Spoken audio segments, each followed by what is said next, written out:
नमस्कार मित्रों, आप सभी का कुछ बातें बातें में स्वागत है दोस्तों। कांग्रेस की 3 राज्यों में हार के बाद कांग्रेस और लेफ्ट लिबरल्स का जो इकोसिस्टम है, उन पर मानो वज्रपात हो गया है और उनको मतलब जो है कि वो आपस में ही लड़ भिड़ रहे हैं और कांग्रेस और उनके स्ट्रैटेजिस्ट को गाली देने में लगे हुए हैं। जी हाँ दोस्तों, देखिए, सबसे पहले जो वो कांग्रेस हारने के बाद जो काम करती है, वो काम करती है ईवीएम को गाली देना। इस बार भी वो ईवीएम को गाली दे रहे हैं।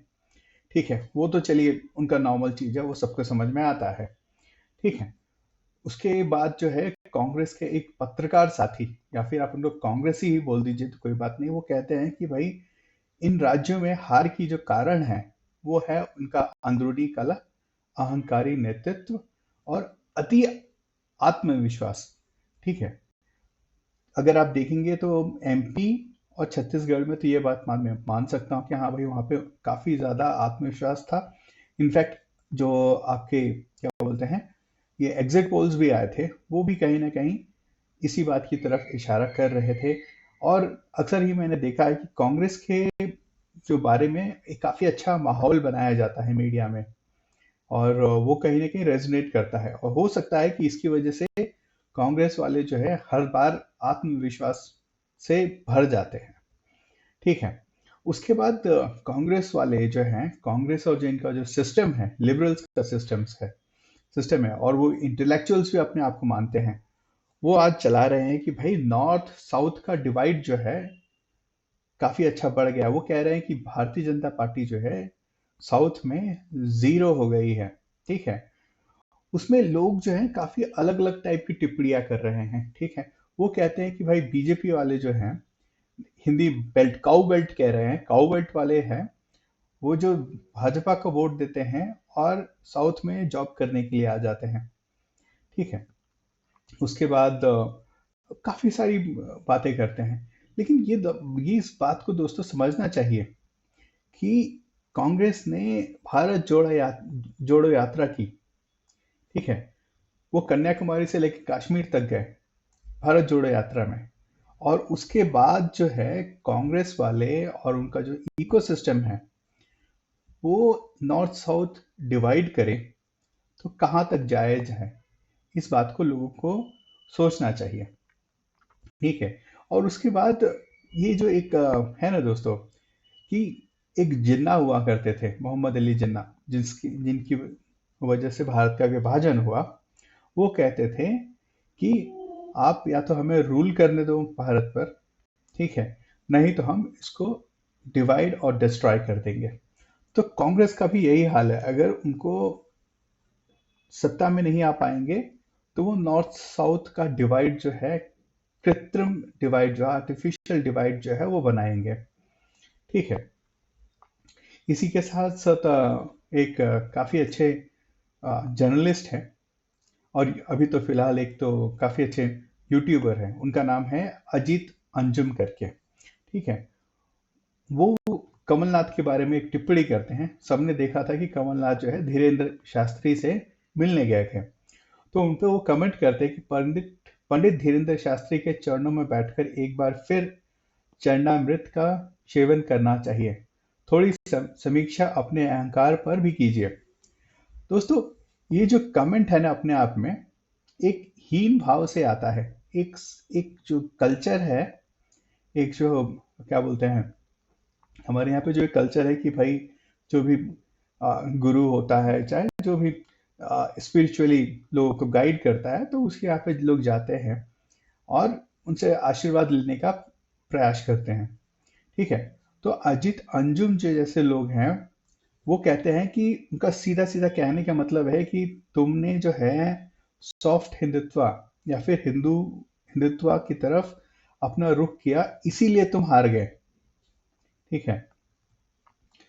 उसके बाद एक इसके बाद जो है, ये जो कांग्रेसी हैं, ये कुछ कांग्रेसी जो हैं, वो ये कह रहे हैं कि भाई कांग्रेस ने, उदयनिधि स्टालिन ने जो कहा कि जो सनातन धर्म है उसको नष्ट कर देना चाहिए, समूल इसका विनाश कर देना चाहिए।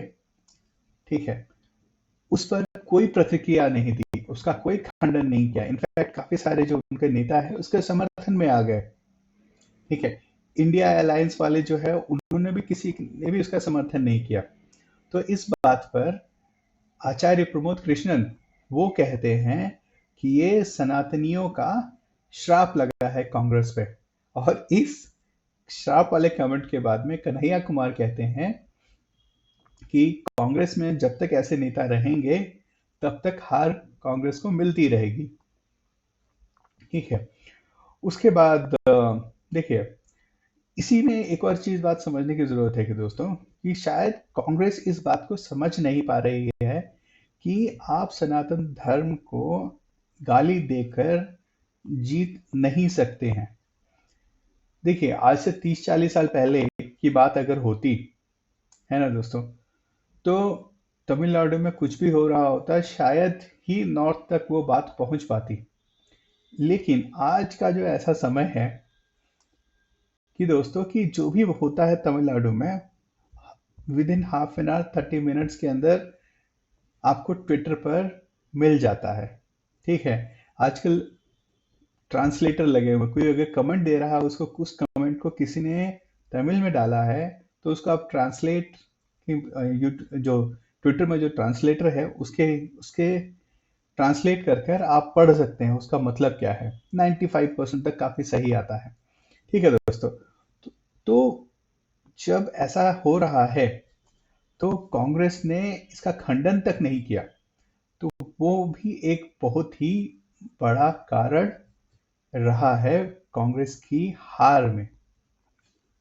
ठीक है दोस्तों, उसके बाद कांग्रेस वाले जो हैं ये भी कहते हैं कि भाई कांग्रेस एक ऐसा मुद्दा उठाया उन्होंने कास्ट सेंसस का, जिसका कि कोई भी कहीं पर भी रेजोनेंस नहीं है।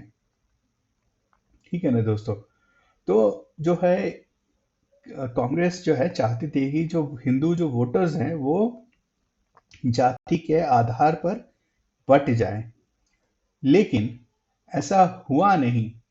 तो कांग्रेस का जो कास्ट सेंसस वाला जो फॉर्मूला है वो भी धमाल हो गया, उसमें भी उनको कुछ भी नहीं मिला। उसके बाद लोग, काफी सारे कांग्रेस के ही समर्थन लोग हैं, वो कह रहे हैं कि भाई कमलनाथ जी को रिटायर कर दो, दिग्विजय सिंह को रिटायर कर दो। देखिए दोस्तों, वैसे भी ये लोग अपने उम्र के उस पायदान पे है कि इस इलेक्शन के बाद मोर और लेस वो रिटायर्ड ही हैं। ठीक है ना, अशोक गहलोत भी जो हैं कि मोर और लेस वो भी एक तरह से अब रिटायर्ड ही माने जाएंगे। लिखिए, ठीक है ना। उसके बाद आप ये देखिए, कांग्रेस के कुछ जो सपोर्टर्स हैं वो ये बात कह रहे हैं कि छत्तीसगढ़ में क्यों हारे। छत्तीसगढ़ में वो कहते हैं कि भाई जो क्रिश्चियन मिशनरीज को, या फिर जो कन्वर्टेड जो क्रिश्चियंस हैं उनके साथ बुरा व्यवहार हो रहा था, और वहाँ की जो बघेल सरकार थी उसने उस पर कोई भी कड़ा रुख नहीं लिया। इस वजह से छत्तीसगढ़ में लोग जो हैं कांग्रेस के विरुद्ध हो गए। वो कहते हैं कि अगर कांग्रेस ने अगर ये काम किया होता और आरएसएस वालों को और राइट विंग के जो लोग हैं उन पर अगर अच्छे से नियंत्रण रखा होता, तो ये लोग जो है उठ नहीं पाते। तो ये बात देखिए कि कहीं ना कहीं जो लोग डिक्टेटरशिप और इन सब का विरोध करने की बात करते हैं, वो एग्जैक्टली इसी बात की डिमांड कर रहे हैं। तो ये बड़ा मस्त चीज है दोस्तों, है ना दोस्तों। और एक और चीज है दोस्तों, इस बार ये जो अभी इलेक्शन के रिजल्ट आया है, इस इलेक्शन रिजल्ट में एक और चीज बड़ा मस्त हो रहा है। वो हो रहा है कि भाई पाकिस्तान में जो है एकदम सन्नाटा है। वहाँ की जो मीडिया यूजुअली, जब भी कांग्रेस जीतती है ना, तो वहां पे मुझे लगता है कि शायद वहां पे लड्डू वड्डू बांटे जाते होंगे, या फिर जो भी वहाँ की पसंदीदा मिठाई होगी वो वहां पे बांटे जाते होंगे। लेकिन अभी तक जो है वहाँ पे जो मीडिया है, वहाँ पे जो ट्विटर ट्रोल्स होते हैं पाकिस्तानी, वो भी देखने को नहीं मिल रहे हैं। अभी तो पाकिस्तान छोड़िए, जो कांग्रेसी जो ट्रोल हैं या फिर लेफ्ट लिबरल के जो ट्रोल्स हैं, वही कांग्रेस को ट्रोल करने पे लगे हुए हैं। ठीक है ना? हर एक चीज के लिए मतलब जो है उनको ब्लेम करने में लगे हुए हैं। और वैसे एक और बात है दोस्तों, कि कांग्रेस तेलंगाना जीती है और बहुत ही अच्छे से जीती है। और कहीं ना कहीं ये कहना चाहिए कि आ, जो वहाँ की जो लोकल यूनिट है उसने काफी मेहनत की है। राहुल गांधी भी काफी बार और काफी अच्छा कैंपेन उन्होंने किया था। तो ये कहने की बात जरूर है दोस्तों कि अगर आप सही से कैंपेन करेंगे। लेकिन एक और बात है दोस्तों, तेलंगाना में केसीआर के विरुद्ध एक एंटी इनकम्बेंसी थी, काफी बड़ी थी। और लोग ये जो है शायद जज नहीं कर पाए थे, लेकिन उसका फायदा बाय डिफॉल्ट देखिए, बीजेपी वहां पे उतनी मजबूत थी नहीं। ठीक है? तो उनको मतलब उनको ये बेनिफिट नहीं मिलने वाला था, तो कांग्रेस को बेनिफिट मिल गया।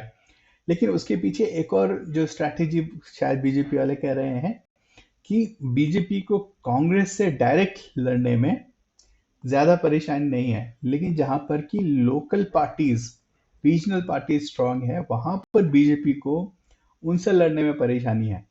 तो हो सकता है ये उनकी स्ट्रैटेजी रही हो कि ये इस बार जो है थोड़ा पीछे हट जाते हैं।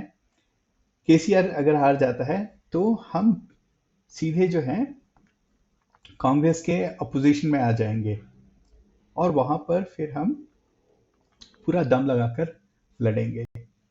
तो हो सकता है ये स्ट्रैटेजी काम आए, लेकिन वो तो अभी अगले 5 साल के बाद ही पता चलेगी। फिलहाल तो कांग्रेस वहां पे जीती है और उसको बधाई है। और दोस्तों, अभी तक के लिए तो बस इतना ही। फिर मिलेंगे। बहुत बहुत धन्यवाद। अगर वीडियो अच्छी लगे तो लाइक शेयर एंड सब्सक्राइब जरूर करें। बहुत बहुत धन्यवाद दोस्तों।